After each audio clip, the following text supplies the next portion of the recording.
Okay, let's unpack this.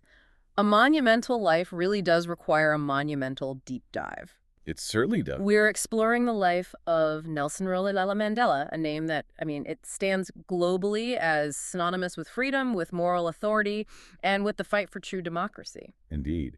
And our listener has provided us with a truly vast stack of sources covering his entire, well, nearly century-spanning journey. So our mission today is to navigate that incredibly complex narrative. It is. We're going from his origins in traditional Xhosa royalty through those 27 years of uncompromising incarceration, all the way to his presidency and his subsequent retirement. And we're going far beyond just the icon, right? We're trying to extract the surprising ideological shifts, the calculated personal compromises, and the profound contradictions that, in the end, forged the man the world reveres as the father of the nation. Exactly.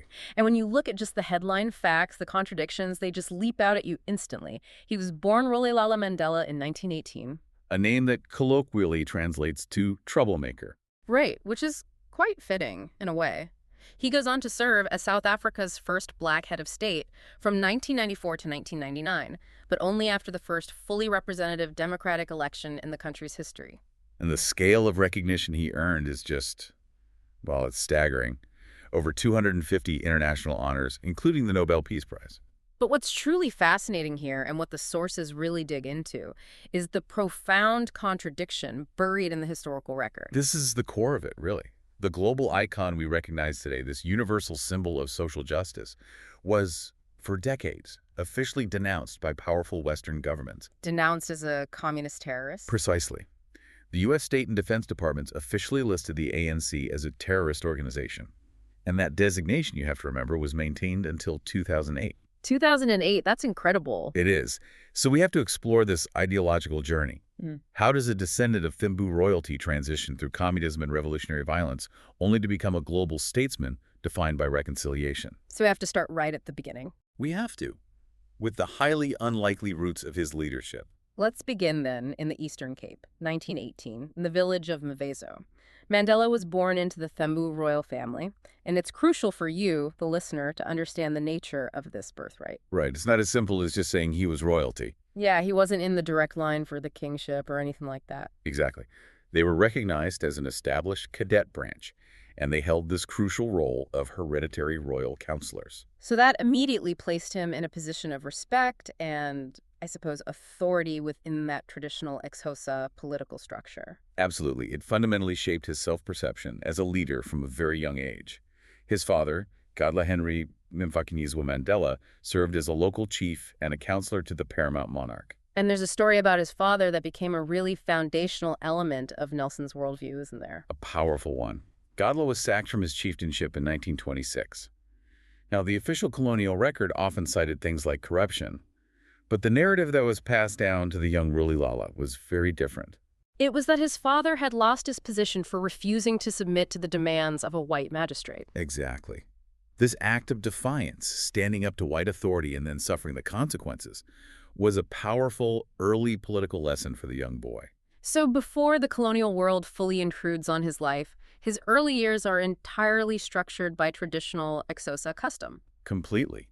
He grew up as a cattle boy in the village of Kwanu, tending herds, immersed in the indigenous cultural milieu, attending traditional ceremonies, and just, learning the history and customs of his people. This indigenous grounding seems so key to understanding his later political philosophy. It is. But then came the intersection with European influence, and it starts with the acquisition of the name Nelson. Right. His mother, Nozakeni Fanny, was a devout Methodist, and she sent him to a local mission school when he was about 7. And his teacher, a Miss Mittingane, followed the common and rather telling custom of the era. She gave every student an English forename. She did. A move that Mandela himself later recognized as reflecting the ingrained British bias of the educational system. He was baptized a Methodist, and though he always maintained his Xhosa traditions and his clan name Badiva, Christianity certainly became a significant personal anchor throughout his life. It even influenced some of his initial political choices later on. Without a doubt. But his world drastically changed again when he was around 9, following his father's death, likely from lung disease. He described feeling cut adrift. Yet this tragedy is what leads to his most formative education. It is. He was entrusted to the care of the Thembu regent, Chief Yongintaba Dalinjebo at the Great Place Palace at Mkwesweni. He was raised with the region's own children, sent to prestigious Methodist schools, and critically, this is where he develops a deep love of African history. Especially the stories of resistance against European encroachment. Those are the stories that captivated him. This guardianship was essentially an apprenticeship. It prepared him intellectually and socially to become what he was expected to be, a privy councillor, a political advisor for the Thembu royal house. And he attended institutions designed to produce this next generation of the black elite, right? Clarkbury, Healdtown, and then eventually the University of Fort Hare. The University of Fort Hare, where he began studying law in 1939. And Fort Hare was the intellectual crucible for African nationalism. It's where he first met Oliver Tambo. It is. They formed a lifelong bond there that would really define the ANC for decades to come. However, and this is a crucial detail from our sources, despite being surrounded by this rising tide of anti-colonial sentiment, Mandela actively avoided involvement with the nascent African National Congress during this period. That seems so counterintuitive for a future revolutionary. What was his focus then? His focus was on native administration. He was aiming to become a clerk or maybe an interpreter for the Native Affairs Department. So he was looking to work within the system. Exactly. To advise Thembu leaders, not overthrow the system. And what's more, when World War II broke out, he was a vocal supporter of the British war effort.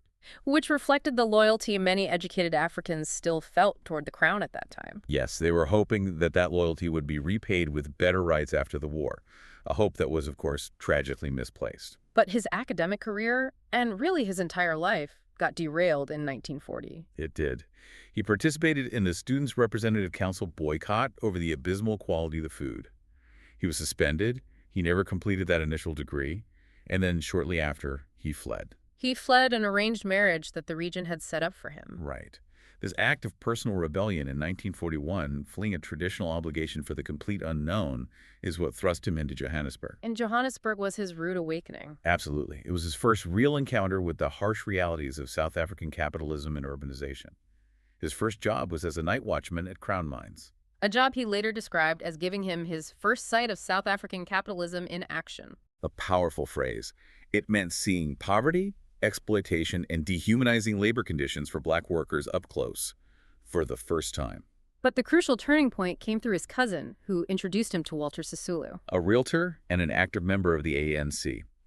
Sisulu became a lifelong mentor and, critically, he secured Mandela a job as an articled clerk at the law firm of Witkin, Sidelsky, and Eidelman. Which was a liberal Jewish-run firm. The owner, Lazar Sidelsky, was sympathetic to the struggle. Yes, and working there exposed him immediately to radical multiracial circles.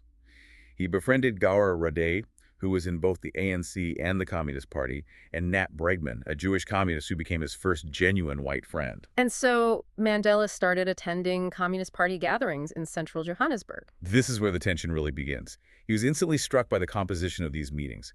You had Europeans, Africans, Indians, and coloreds all mixing as social and political equals. Which stood in stark contrast to the institutionalized racism he faced everywhere else. Everywhere. Particularly when he tried to continue his law studies at the University of the Witwatersrand, where he was the only black African student in the faculty. So despite the intellectual and social appeal of the communist movement, he refused to join it this time. He did, and he cited two primary reasons, both of them crucial. First, his strong Christian faith clashed directly with the party's official atheism. And the second reason? Second, and this is more important for his political development, he still viewed the South African struggle as fundamentally racial. It was a battle between oppressed black Africans and the dominant white minority. It was not, in his view, a classic Marxist class war between the proletariat and the bourgeoisie. So this tension between racial nationalism and class-based Marxism, that's something that's going to define his entire political trajectory for the next couple of decades. So the next 2 decades, absolutely. It's the central conflict. That racial nationalism definitely took firm root first. We're moving now into Section 2, the dramatic escalation from 1943 to 1962. This covers his commitment to the ANC and, eventually, the agonizing decision to embrace armed resistance. And his commitment was immediate upon his return to Johannesburg in 1943. He joins the ANC, and he's quickly drawn to the intensely Africanist politics championed by a man named Anton Lembede. So the early Mandela was a hardliner. Very much so. He embraced Mbedi's view that black Africans should lead their own liberation struggle. He believed that alliances with communists or other non-black groups would just dilute the African identity of the movement. And this ideological purity, it led directly to action. In 1944, he co-founds the ANC Youth League, the ANCYL. Right.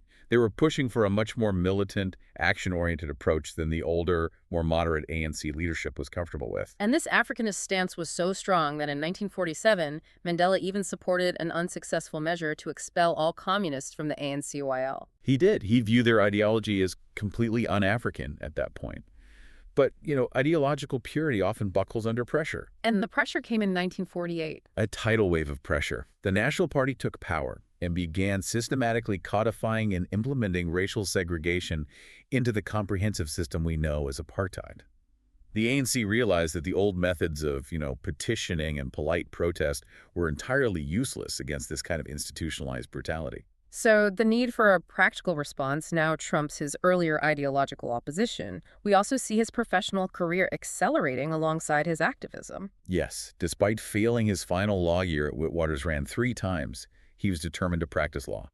In 1952, he and Oliver Tambo opened Mandela and Tambo in downtown Johannesburg. And that law firm became an absolute flashpoint. It did. It was the only African-run law firm in the country, and it was inundated. Thousands of black people seeking legal aid, victims of police brutality, passed laws, evictions. And the authorities hated its effectiveness. They did. They eventually used the Group Areas Act to force them to relocate to a remote location. It was a clear act of political harassment, just intended to starve them of their clientele. Meanwhile, his political star was rising, specifically during the 1952 Defiance Campaign. This was a joint action with Indian and communist groups, an alliance his younger self would have completely rejected. It was designed as a non-violent mass resistance movement, heavily influenced by Gandhi. And Mandela addresses 10,000 people at a Durban rally, which leads to his arrest and brief internment. And this campaign really reveals his pragmatic view of nonviolence. He supported it, but not as a moral or religious ideal. For him, it was the most effective tactical tool available at that moment. But the apartheid state responded viciously. Of course. The campaign led to mass arrests, and Mandela was eventually convicted for statutory communism. Let's pause on that phrase, statutory communism. For you, the listener, this isn't about proving he was a card-carrying communist in the ideological sense. What exactly did that term mean in apartheid South Africa? It was a legal mechanism, really, often cited from the 1950s Suppression of Communism Act. The act defined communism so broadly that it essentially encompassed any opposition to the apartheid state's policies. So advocating for racial equality or mass action could be labeled communism. Exactly. Yeah. By convicting Mandela of statutory communism, the government was just using a legal fiction to silence and criminalize legitimate political opposition. They were justifying mass arrests and restrictions under the guise of fighting a communist conspiracy. And the very act of the state defining his struggle as communist seems to have pushed him further toward that ideology. It did. Post-1953, the shift becomes profound. He officially rejects Mbedi's Africanism, realizing that the non-racial, multiracial front was essential. It's during this time, confined by banning orders, that he starts dedicating himself to serious reading of classical revolutionary texts. Marx, Lenin, Mao. All of them. And here is where he achieves a crucial ideological synthesis. He didn't just adopt Marxism wholesale. He adapted it to the African context. Okay. He was drawn powerfully to the Marxist idea of a classless communal society, but he specifically likened it to the traditional African communal culture he had grown up with in Kwanu. The system where, as he described it, life was shared and communal, without private property or class divisions. Precisely. This allowed him to incorporate socialist thought while framing it as a return to authentic African values. It was a way to bridge the gap between his nationalism and communism. This philosophical evolution put him and the ANC squarely in the government's crosshairs, which leads to the massive 5-year treason trial starting in 1956. A huge event. Mandela and 155 other activists were charged with high treason for advocating what the prosecution claimed was a violent revolution under the banner of communism. The trial dragged on for 6 years. An agonizing 6 years. The defense meticulously argued that their movement was nonviolent and sought only constitutional change, not a communist overthrow. The pressure on the activists was immense, but they used the courtroom as a public platform. And the trial finally concluded in March 1961 with a verdict of not guilty. Not guilty across the board. The court ruled there was insufficient evidence of intent to violently overthrow the state. The government was left publicly humiliated. But the moral high ground gained in the courtroom immediately crumbled on the streets. We come to the Sharpeville Massacre in 1960. Police fire on unarmed protesters, killing 69 people. A turning point, a point of no return. Mandela publicly burned his past in solidarity, and he concluded that nonviolent action, even the pragmatic, Gandhi-influenced kind, was utterly ineffective against a state willing to commit mass murder. That decision must have been agonizing. It was, but he felt it was necessary. He felt the state had forced their hand, escalating the conflict beyond nonviolence. The government responded, of course, by banning the ANC and the Pan-Africanist Congress, the PACI, forcing Mandela underground. And he becomes known in the press as the Black Pimpernel. Yes, constantly evading capture, traveling disguised as a chauffeur, organizing the ANC's new secret cell structure. The ideological evolution was complete. He now believed the ANC had to form an armed wing. This wasn't a philosophical conversion to violence, then? Not at all. It was a cold, pragmatic calculation. He recognized that other groups, like the PAC's militant wing, POCO, were already embracing violence. If the ANC did not lead the armed struggle, they would lose legitimacy to more extreme elements. And that necessity led directly to the formation of Umkhonto we Sizwe, or MK. Spear of the Nation, formed in 1961. Mandela, Walter Sisulu, and Joe Slovo were the co-founders. They were inspired specifically by Fidel Castro's 26th of July movement and the success of the Cuban Revolution. And Mandela took the role of chairman. He did, immersing himself in the study of guerrilla warfare, reading the classics by Mao Zedong, Che Guevara, and Karl von Clausewitz. We have to emphasize the immediate tactical philosophy of MK because it addresses that core terrorist accusation that followed them for decades. It does. Their first actions, beginning with 57 coordinated bombings on Dingine's Day in December 1951, were strictly acts of sabotage. So they targeted things like military installations, power plants, transport links. And crucially, they timed these actions at night or in remote locations to ensure minimum casualties. That was a deliberate political choice, designed by Mandela. Absolutely. He chose sabotage because it was the least harmful action. It avoided the killing of personnel and offered the best possible hope for future racial reconciliation. He saw it as a pressure tactic, but he was crystal clear in the planning documents. If sabotage failed to force the government to the negotiating table, they would proceed to full guerrilla warfare. But here's the critical piece of history that remained classified until well into the 21st century. The issue of his Communist Party membership. A hidden history. He consistently denied being a member publicly, which was a strategic move to secure Western support. But the sources now confirm the truth.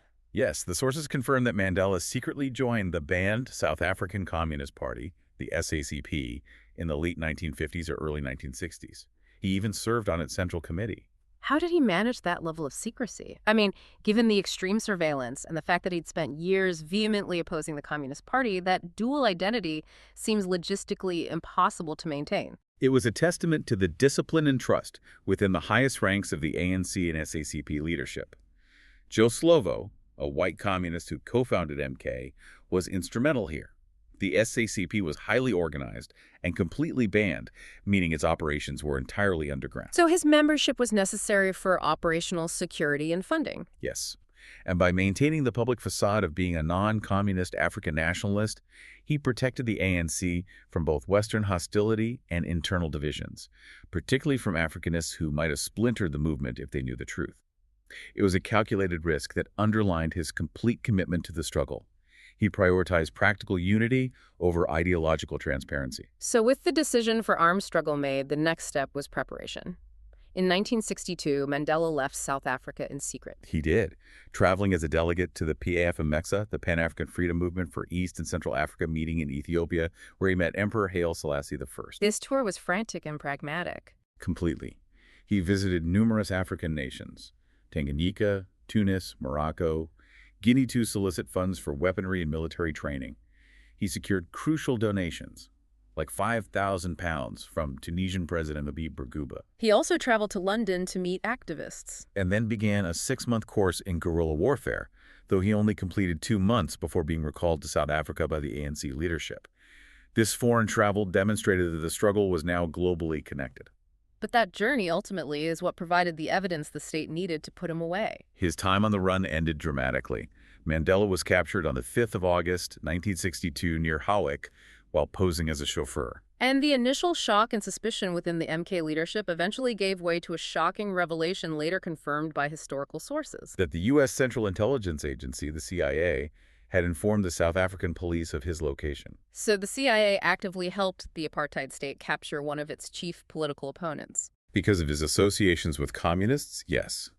It reinforces that label of communist terrorist we mentioned earlier.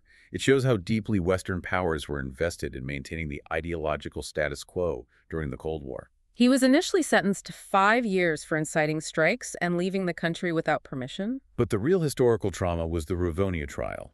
In July 1963, the police raided Lily's Leaf Farm, the safe house used by MK leadership. They uncovered documents detailing MK's operations and strategies, Which led to charges of conspiring to violently overthrow the government through sabotage and planned guerrilla warfare. Right. And Mandela immediately recognized that the political calculus had changed. This was no longer just a legal trial.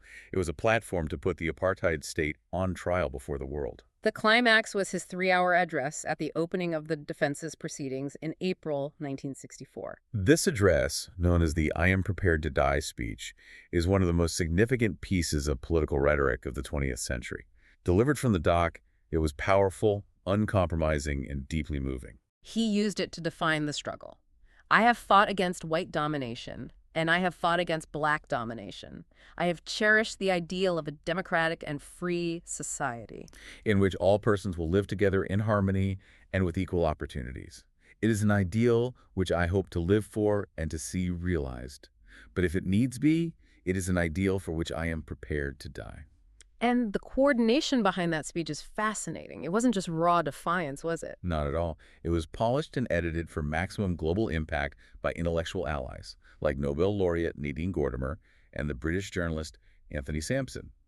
Mandela and his comrades were acutely aware they were speaking not just to the judge, but to the United Nations, to Washington, and to London. Despite the global outcry and international calls for clemency, Justice DeWitt found him guilty on all 4 charges. And on the 12th of June, 1964, he was sentenced to life imprisonment. His incarceration began on Robben Island, where he spent 18 long years, primarily in Section B, with other political prisoners. The sources paint a picture of deliberate brutality and psychological warfare.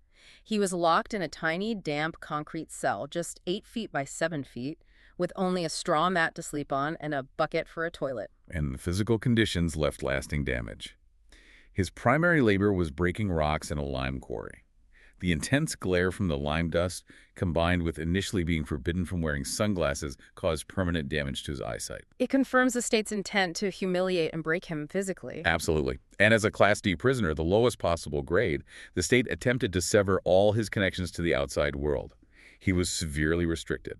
1 heavily censored visit and 1 letter every 6 months. And the isolation was compounded by personal tragedy. Deeply so. He was infamously forbidden from attending the funerals of his mother, Nosekeni, and his firstborn son, Thembu, who died in a car accident in 1969. The psychological toll of these losses, born in complete isolation, well, it cannot be overstated. Yet, instead of breaking, the prisoners fostered resistance and intellectual growth. They did. Mandela helped organize the political prisoners, staging work, and hunger strikes to incrementally improve conditions, successfully pushing for better clothes and access to reading material. More importantly, he helped run what became known as the University of Robben Island. The university. That sounds like an intellectual survival mechanism. What were they teaching and learning in that harsh environment? It was a structured education system run entirely by the inmates, often using banned textbooks smuggled in or just relying purely on memory and shared knowledge. You had professors, lawyers, and activists lecturing on specialized topics. So everything from Marxist theory and international law to African history and economics. Everything. It wasn't just about learning. It was about maintaining intellectual integrity and political discipline. Mandela, for his part, not only studied, eventually completing his LLB degree externally, but also famously began studying Africans. Believing that understanding the language of his jailers was the first step toward finding common ground. Demonstrating that signature pragmatism, even in the darkest of times. And that pragmatism started to pay off externally, too. Conditions slowly improved from 1967 onward. They did. Black prisoners eventually received long trousers instead of shorts, and by 1975, Mandela became a Class A prisoner, which increased his correspondence and visits. Simultaneously, his isolation fueled his rise as a global icon. which culminates in that major moment in 1985. The refusal to negotiate. After being moved to Pollsmoor Prison in 1982, conditions were better, but political violence outside was escalating. By 85, international pressure was overwhelming. Sanctions were biting, and world leaders were urging President P.W. Botha to release Mandela as a stabilization measure. And Botha makes the offer, freedom but strictly conditional. The condition being that Mandela unconditionally reject violence as a political weapon. And Mandela's response, read publicly by his daughter Zinzi, was an absolute masterclass in moral authority. It was. Only free men can negotiate. A prisoner cannot enter into contracts. That refusal was broadcast globally, and it instantly solidified his image not just as a martyr, but as the only legitimate counterpower to the regime. He refused to give up the revolutionary principles that led to his imprisonment. However, the environment was highly complex, and his personal life was collapsing under the strain. Yes. While his 70th birthday was being celebrated worldwide, a massive London tribute concert was televised to 200 million viewers. He was receiving devastating news inside prison. ANC leaders visited him and informed him that his wife, Winnie, had established a gang, the Mandela United Football Club. A game that was responsible for severe violent criminal activities, including the torture and murder of opponents, and even children in Soweto. It was an impossible position for him. He's being built up internationally as the face of reconciliation, while his wife is actively engaged in brutal violence that stained the ANC's moral authority. And though he was urged to divorce her immediately, he initially remained fiercely loyal, refusing to act until she was convicted in a court of law. Despite the public stalemate, secret political talks had already begun. They had. Starting in 1987, Mandela initiated private, secret meetings with the Minister of Justice, Kobe Coetsee. These talks were fraught. The government team repeatedly demanded that the ANC renounce violence, break ties with the Communist Party, and drop demands for immediate majority rule. And what was Mandela's hard line? He rejected every single condition. He stated clearly that he would not renounce the armed struggle because the government had not yet renounced its own state violence. He demanded the government first end the state of emergency, release all political prisoners, and repeal the apartheid laws. This insistence on reciprocity ensured that when he was finally released, the terms would be unconditional. And the chessboard cleared for his grand entrance when F.W. de Klerk replaced Botha in 1989. Yes. De Klerk, recognizing that apartheid was economically and politically unsustainable, met with Mandela, and then, in a dramatic speech, legalized all formerly banned political parties. On the 11th of February 1990, Mandela walked out of Victor Verster prison. Holding Winnie's hand, a moment televised live across the entire world. And his first speech was a delicate balancing act. He affirmed his commitment to peace and reconciliation, but he immediately confirmed that the armed struggle was still in effect, continuing as a purely defensive action against the violence of apartheid until negotiations succeeded. So it was a promise of diplomacy backed by the threat of continued armed resistance. That was the political foundation for the next 4 years. That transition period from his release in 1990 to his inauguration in 1994 was perhaps the most strategically demanding of his entire life. He had to pivot instantly from revolutionary prisoner to political negotiator. And often had to compromise deeply held, hardline positions for the greater goal of avoiding civil war. We are now in Section 4, the era of leading the transition and his single presidential term. The initial phase was defined by high-stakes international diplomacy. It was. Mandela embarked on a massive African and world tour, meeting figures like Mitterrand, Thatcher, and Bush. Crucially, he cemented his bond with Fidel Castro, a longtime admirer, and visited countries like India. He was effective in persuading foreign powers to maintain sanctions against the still existing apartheid government. Using that economic leverage to force de Klerk's hand. Precisely. Back home, he led the multiracial ANC delegation into preliminary negotiations. Acknowledging the ANC's severe military disadvantage compared to the state, he offered a ceasefire known as the Pretoria Minute in August 1990. And this concession, ending armed activity prematurely, it drew immediate and fierce criticism from many MK activists. They felt he was abandoning the revolutionary struggle and conceding too much leverage.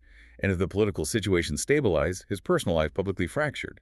He learned to Winnie's affair with Dali Mpofu. But he continued to support her legal defense during her trial for kidnapping and assault. He did, even raising funds from figures like Muammar Gaddafi for her defense.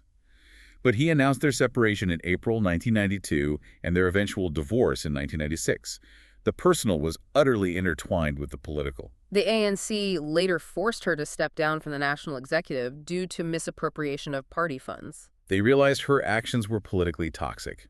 All this was happening while the threat of outright civil war loomed constantly, fueled by escalating black-on-black conflict. We saw widespread violence, particularly between ANC and Inkatha Freedom Party supporters in KwaZulu-Natal and the townships surrounding Johannesburg, resulting in thousands of deaths. And Mandela publicly and repeatedly argued that this conflict was not simply tribal or political infighting. He claimed it was secretly fueled by a third force.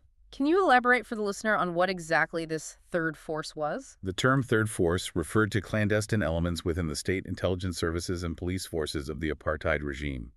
Their goal was destabilization. They secretly funded, trained, and armed Inkatha Freedom Party militants, encouraging them to attack ANC supporters. So the objective was to create the impression that Black South Africans were incapable of governing themselves. Exactly. To justify continued white rule, or, at minimum, weaken the ANC's negotiating position. Mandela increasingly distrusted de Klerk, publicly blaming him for incidents like the Boipatong massacre, where government-aided Inkatha militants killed dozens of ANC activists. The CODESA talks, the Convention for a Democratic South Africa, were agonizing. CODESA II, in May 1992, stalled entirely over the constitutional structure. De Klerk, representing the National Party, demanded a federal system with a rotating presidency and special safeguards for ethnic minorities. While Mandela insisted on a unitary system governed by majority rule, unwilling to institutionalize ethnic divisions. And when the Boipatong massacre occurred shortly after, Mandela, pushed to the absolute edge, called off the negotiations entirely, signaling that the process could not continue while state-sponsored violence persisted. This stalemate forced Mandela into the most necessary yet painful compromises of his career. It did. Realizing that continued mass action or confrontation would only lead to further bloodshed and economic collapse, he resumed talks. The negotiating teams eventually settled on a foundational agreement, a 5-year Government of National Unity coalition. And the compromises were immense. Huge. The ANC conceded to safeguarding the jobs and pensions of existing white civil servants to prevent a total collapse of the state machinery and a massive white brain drain. They adopted an interim constitution guaranteeing separation of powers and a strong U.S.-style Bill of Rights. This was the moment where revolutionary principles were truly traded for pragmatic stability. It was, and the culmination was the 1994 election. The ANC campaigned on the promise of the Reconstruction and Development Program, the RDP, which promised massive social change. Housing, education, water, utilities for the long marginalized Black majority. And Mandela's personal leadership was instrumental in ensuring the election's legitimacy. He successfully persuaded key holdouts, notably Inkatha leader Buthelezi, to participate, removing the threat of regional civil war. The ANC won 63% of the vote. Mandela was inaugurated as president on the 10th of May, 1994, with the event broadcast live to an estimated billion global viewers. His first administration, the Government of National Unity, was coalition-based. It included de Klerk and Thabo Mbeki as deputy presidents. The relationship between Mandela and de Klerk, however, remained tense. Mandela reportedly found de Klerk intentionally provocative in cabinet meetings. And de Klerk felt humiliated by his subordinate role. Mandela deftly managed this by delegating significant policy work to Mbeki, whom he clearly saw as his successor. And the central overriding imperative of his presidency was national reconciliation. Absolutely. Having studied the post-colonial histories of other African nations where the sudden flight of white elites led to economic ruin, Mandela's goal was to reassure the white population that they were protected in the new Rainbow Nation, preventing a skills and capital flight. He used highly visible, deliberate symbolism to achieve this. He went out of his way to meet with former apartheid regime adversaries. Like his prosecutor from the treason trial, Percy Uttar, and the widow of Hendrik Verwoerd, the architect of apartheid, Betsy Schoonby. He publicly affirmed, "Courageous people do not fear forgiving for the sake of peace." And no moment crystallized this political symbolism more powerfully than the 1995 Rugby World Cup. Rugby was synonymous with Afrikaner nationalism and the apartheid regime. The Springboks were deeply loathed by most black South Africans. And Mandela, however, famously encouraged black South Africans to support the team. The political risk he took here was immense. He walked onto the field during the final match wearing a Springbok jersey number 6, the number worn by the Afrikaner captain, Francois Pienaar, and presented the trophy to Pienaar after the victory. The reaction was visceral. White spectators, many of whom still viewed him with suspicion or outright hostility, erupted in cheers for their new black president. De Klerk later remarked that this single gesture won the hearts of millions of white rugby fans. It was a moment of true political genius, using culture and sport to create a sense of national belonging that transcended decades of racial hatred. But, as we mentioned earlier, it drew sharp criticism from more militant black South Africans, including Winnie, who felt the ANC was prioritizing the appeasement of the white community over urgently addressing the needs of the black majority. a tension that never really went away. To grapple with those past injustices, Mandela established the Truth and Reconciliation Commission, the TRC, chaired by Desmond Tutu. For you, the listener, it's important to understand the mechanism of the TRC. It was restorative, not punitive. Correct. The TRC investigating gross human rights abuses committed by both the apartheid government forces and the anti-apartheid movements. Crucially, it operated by granting individual amnesties in exchange for full public testimony. So perpetrators who fully disclosed their crimes, proving they were politically motivated, were immune from criminal prosecution. Exactly. This framework was deeply controversial, but was intended to prevent endless cycles of revenge and retribution, prioritizing truth and healing over judicial punishment. Now we pivot to domestic policy, where the ideological contradictions of the revolutionary met the harsh economic reality of governing. He inherited massive structural inequality. 33% unemployment, 23 million people lacking electricity or adequate sanitation, and financial reserves that were near depletion. The initial RDP promises, which were semi-socialist in nature, including nationalization plans, were immediately constrained. This constraint forced a dramatic, agonizing ideological shift. The revolutionary leader was forced to confront the international economic environment. The collapse of the Soviet bloc meant there were few viable alternatives to the Western capitalist model. South Africa was saddled with massive debt and needed foreign investment desperately. And due to these pressures, the socialist-leaning RDP was essentially scaled back and replaced in 1996 by the Growth, Employment, and Redistribution Policy, or GEAR. GEAR was a complete philosophical pivot. It was a macroeconomic strategy that emphasized market economics, fiscal austerity, privatization, and encouraging foreign investment. Essentially adopting the Washington Consensus, favored by the IMF and World Bank. It was. And this policy was instantly and fiercely criticized by many ANC and SACP members who accurately termed it a neoliberal policy that failed the socialist mandate of the Freedom Charter. They argued it exacerbated social inequality by failing to immediately address wealth distribution. It was a painful choice. Yeah. Risk economic instability by pursuing ideological purity, or secure economic stability by compromising revolutionary ideals. He chose stability. But despite the constraints of GEAR, his administration did achieve significant results for the previously marginalized. They managed to implement parity and welfare grants across all racial groups. Increased welfare spending dramatically, and expanded free primary health care to millions. Furthermore, by the end of his term, 750,000 houses had been constructed, housing nearly 3 million people, and millions had been connected to essential services like electricity and water. These are massive infrastructure achievements. However, the sources confirmed the failures were equally significant and shattered his legacy. The administration received severe criticism for failing to adequately combat soaring high crime rates, which terrified the populace. And the endemic corruption that began to surface within the new government structures. And most tragically, his most notable personal failure, which he later admitted, was his neglect of the emerging HIV/AIDS pandemic. By 1999, it affected 10% of the population. And Mandela attributed this neglect partly to his public reticence about discussing sexual issues, a difficulty shared widely in South Africa, and he delegated the crisis to his deputy, Thabo Mbeki, who tragically embraced controversial denialist theories, costing countless lives. A terrible stain on the legacy. His foreign relations were equally controversial, defined by his fierce non-alignment and defiance of Western expectations. He maintained close friendships with figures considered international pariahs in Washington and London. Specifically, Fidel Castro and Muammar Gaddafi, who even awarded him the Al-Gaddafi International Prize for Human Rights. And when Western media and governments criticized him for these ties and for maintaining trade links with nations like Syria and Cuba, Mandela forcefully pushed back, stating, "The enemies of countries in the West are not our enemies." A clear assertion of South Africa's sovereign, independent foreign policy. Born of the shared history of anti-colonial struggle.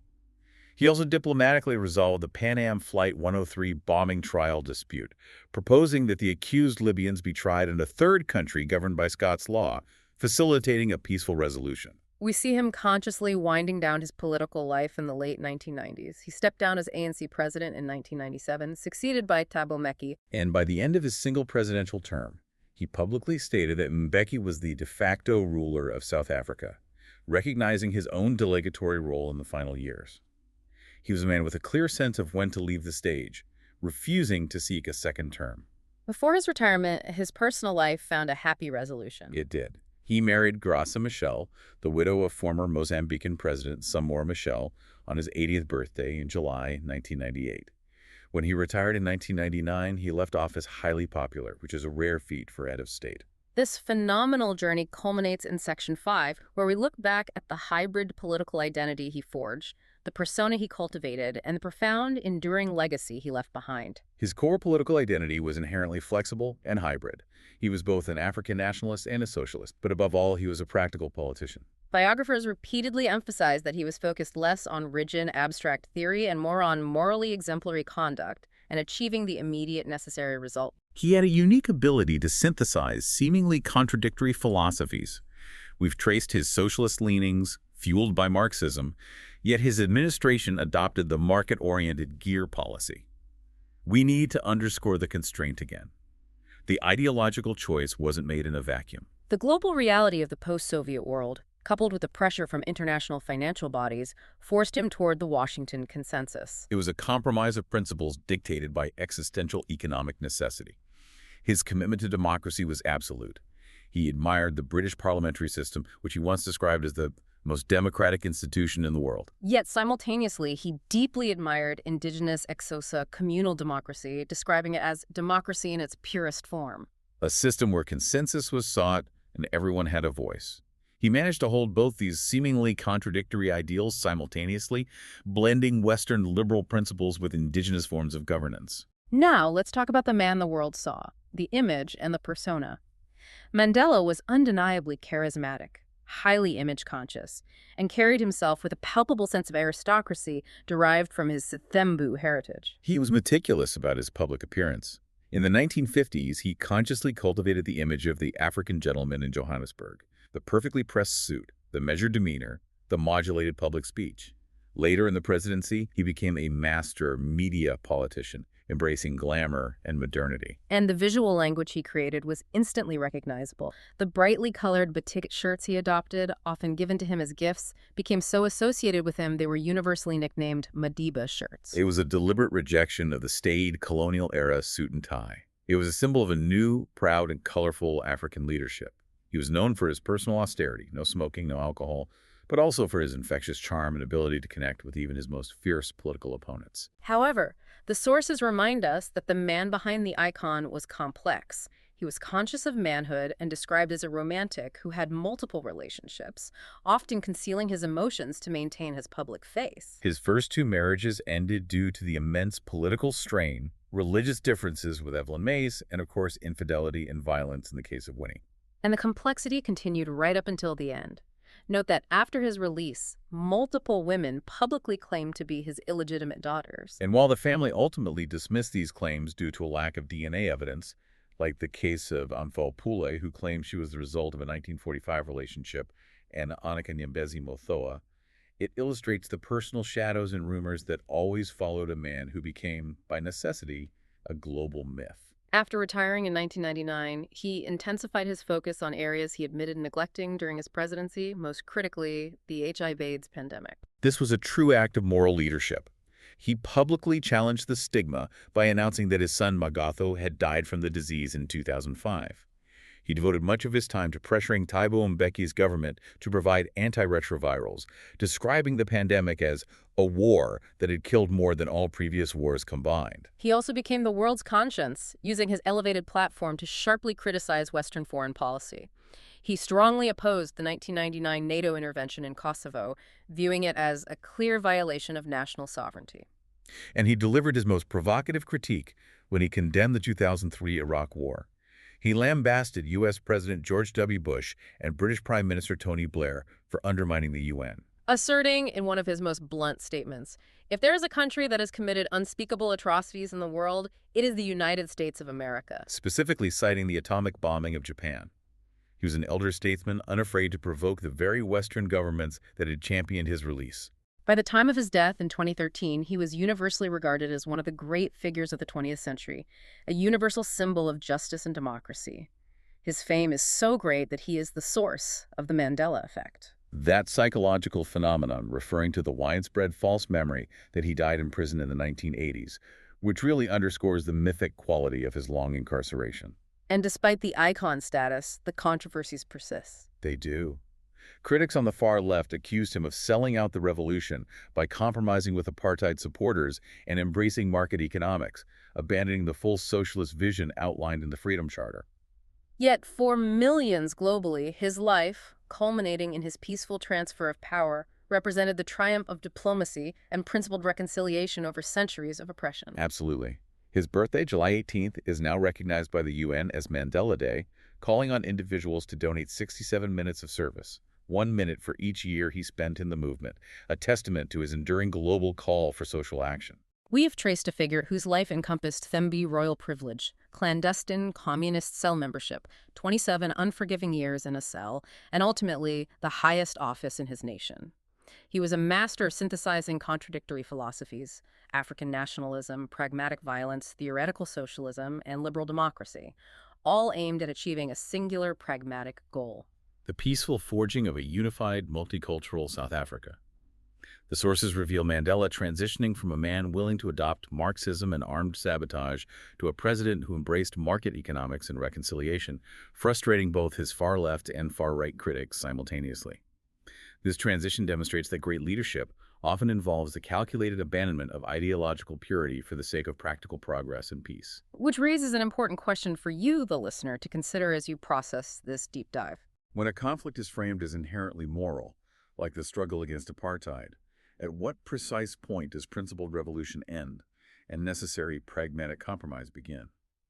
And does history, in overwhelmingly remembering the icon of reconciliation, inadvertently obscure or minimize the revolutionary methods that made that icon possible?